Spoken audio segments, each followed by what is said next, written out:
Dear friends, today in this video I am sharing some information regarding awareness on sex education. The content which I am providing here in this video was taken from one of the articles with due respect to the writers of that article. I am using those words here. If we hear a word called sex, many of us may have negative opinion about it. Based on the increasing number of rape attempts happening in our country, in my opinion, sex education awareness is important in these days. I hope this is not going to hurt anybody and kindly receive this content in the positive direction. Now, without delay, let us get into our content. The biggest advantage of sex education in India is perhaps it will help the country fight against the tremendous spread of AIDS. Also, sexual exploitation is spreading at the high rate when in the small kids are the highest prone to such incidents. Also, sexual exploitation is spreading at a high rate where in the small kids are the highest prone to such incidents. If we go back to the history of sex education in India, we will find that spread of awareness was started as a result of the concern for population growth. Hence, family planning programs were launched during the 1950s, but it was in the 1980s that the government launched the National Population Education Project. The project saw textbooks promoting the ideas of a small family and highlighted the fact that increasing in population leads to the poverty. Evidently, a comprehensive sex education can help the present generation live a secure life. Sex education cannot be a typical educational practice in school. It should cover all psychological, physiological and social issues that can force a person to think about the urgency for this kind of awareness among schoolgoers. Children reaching the teen phase starts showing peculiar behavior that can grow up into bigger problems in future. If not given the right knowledge at the right time, an effective sex education at school along with adequate communication between parents and children at home can bring about a lot of change in the society. Why we support to sex education in schools? There are 10 reasons are there. Ideally, children will get all of the information they need at home from their parents. But school should also be an important source of information. Research has shown time and time again that abstinence only education does not work.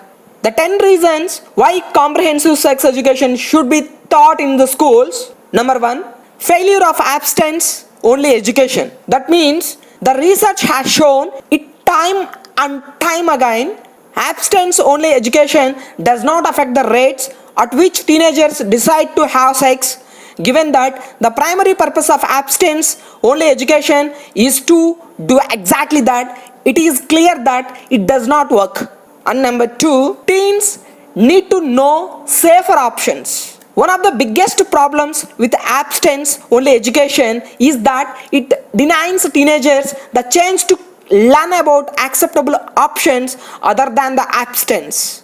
Given that no form of sex education has been shown to effectively convenience teenagers not to have sex, this is a significant problem. And number 3, sex education does not increase sex. Just because you have a raincoat does not mean it's going to rain. There is a silver lining to studies that say abstinence only education does not reduce kids having sex. What is it? All other studies say providing condoms in schools does not make kids more promiscuous. Over the past 20 years, numerous studies have constantly demonstrated that teaching comprehensive sex education in schools does not have the downside most people are afraid of. In other words, providing condoms in schools does not encourage adolescents to start having sex earlier or even more often. Number 4, 1 in 2 teens have had sex. A large number of teens are sexually active according to the Youth Risk Behavioral Surveillance Survey YRBSS. In 2015, 41% of high school students had sex at least once. Other findings, 11.5% had 4 or more sexual partners. 57% of sexually active students had used condoms the last time they had sex. Only 18% had used birth control pills. Furthermore, 1/5 of sexually active high school students had used drugs or alcohol before the most recent time they had sex. And number 5, start safe and stay safe. A 2007 study published in the American Journal of Public Health found that teens who start using condoms from the first time they have intercourse score higher on several sexual health measures than teens who don't. The scientists followed more than 4,000 teens for an average of almost 7 years. They found that those adolescents who used condoms at their first intercourse had the same number of sexual partners as those who did not. Also, they were 30% more likely to have used condoms during their most recent sexual experience. They were also only half as likely to have been infected with some issues. And number 6, this is the most important thing. Teach boys to be good men. Part of staying healthy is seeking appropriate health care. As a boy age, many of them stop going for preventative health care. This limits the opportunities they have to be screened for, among other things, STDs. One of the biggest risk factors for not seeking care is holding traditional views about masculinity. It's important that young men learn early that taking care of their health is one of the most manly things they can do. Number 7, sex education does not encourage sex. Comprehensive sex education does not encourage kids to have sex. Just like abstinence only programs, good comprehensive programs teach students that abstinence is the only surefire way to prevent pregnancy and STDs.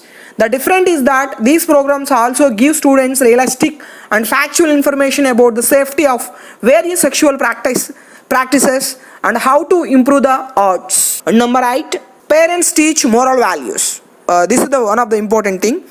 Parents teach moral values. Nothing about comprehensive sex education prevents parents from teaching their kids their standards for moral behavior. If anything, having them learn the facts at school frees parents to focus on explaining their own personal religious beliefs and behavioral expectations. And number 9, no means no. The more kids know, the more likely they are to say no.